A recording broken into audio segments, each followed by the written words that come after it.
Doctor Maheshwari sir,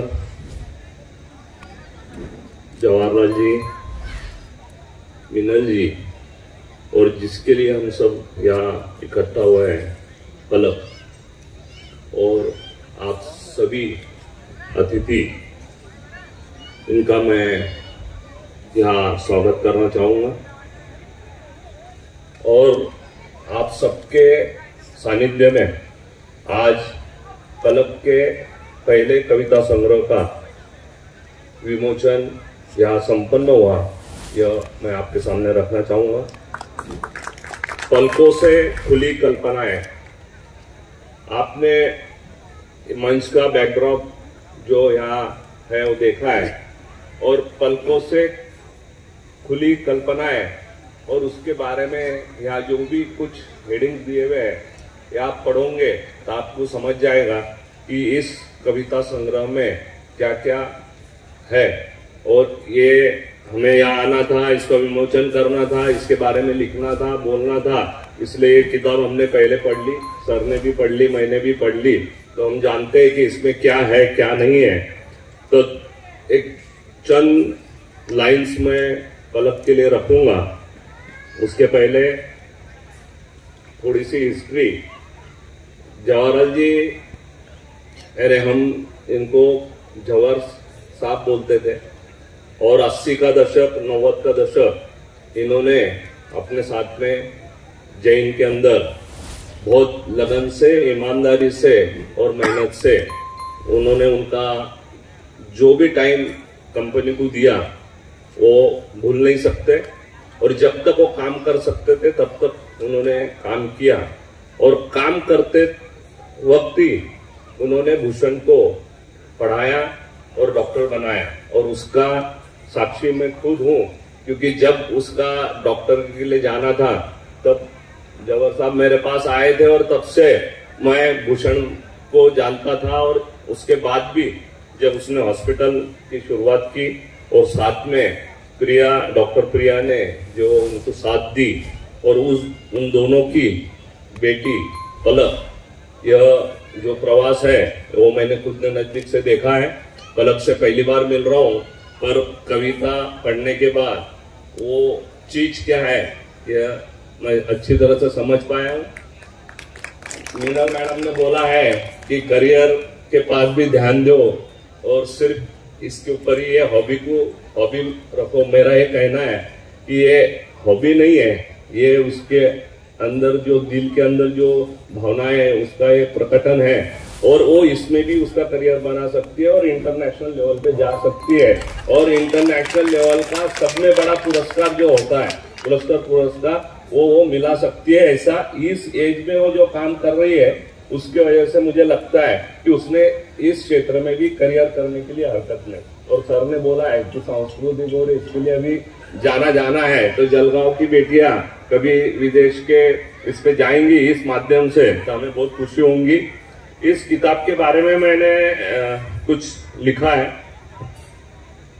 पलकों से खुली कल्पनाएं कविता संग्रह जीवन की उस गहराई और ऊंचाइयों को दर्शाता है जिन्हें हम अपने अस्तित्व की परिभाषा के रूप में जीते हैं।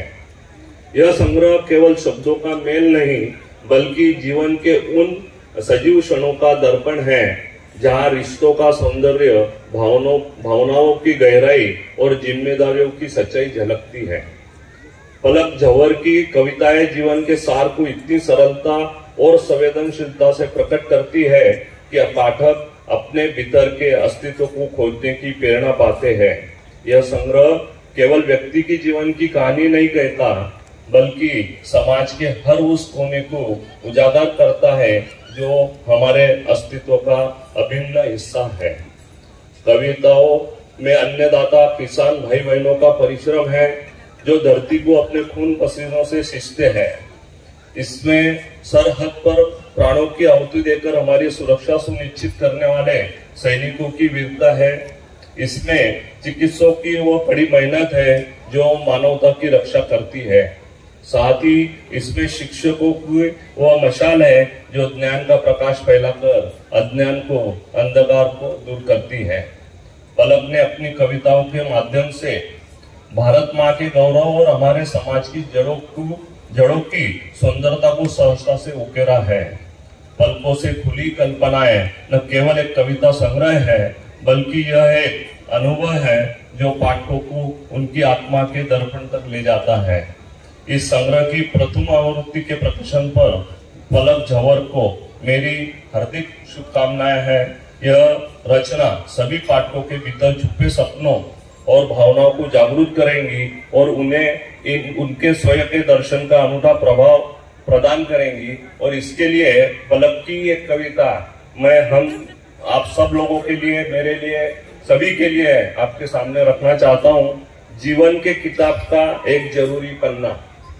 इस दुनियादारी की किताब में खुद अपनी जीवन का पन्ना लिखो। इस मुसीबतों की दुनिया में खुलकर मुस्कुराना सीखो। इल्जामों का बोझ क्यों तुम सहते हो, दिल की बातों को तुम नहीं कहते हो। अगर गुस्सा है तो थोड़ा तुम भी सीख लो। अगर गलती है खुद की तो माफी मांग उससे सीख लो। मन में बहुत चीजें हो कि भी क्यों खामोश से रहते हो।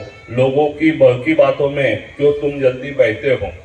कामयाबी के रास्ते पर तो हर किसी को चलना है, लेकिन दिल के लफ्जों को कहना अभी जीवन की किताब का एक जरूरी पन्ना है, एक जरूरी पन्ना है। यह सब हम सब लोगों के लिए भी यह कविता मैं आपके सामने रखता हूँ। और आज झंवर परिवार ने मुझे इस कार्यक्रम के लिए और इस पुस्तक विमोचन के लिए बुलाकर मुझे जो सम्मान दिया, उसके लिए मैं उनका गांधी तीर्थ, निसर्गाच्या सानिध्यात महात्मा गांधींच्या जीवनावरील जगातील पहिले मल्टीमीडिया म्युझियम आजच भेट द्या। गांधी तीर्थ, जैन हिल्स, जळगाव। अधिक माहितीसाठी www.gandhifoundation.net वर विजिट करा।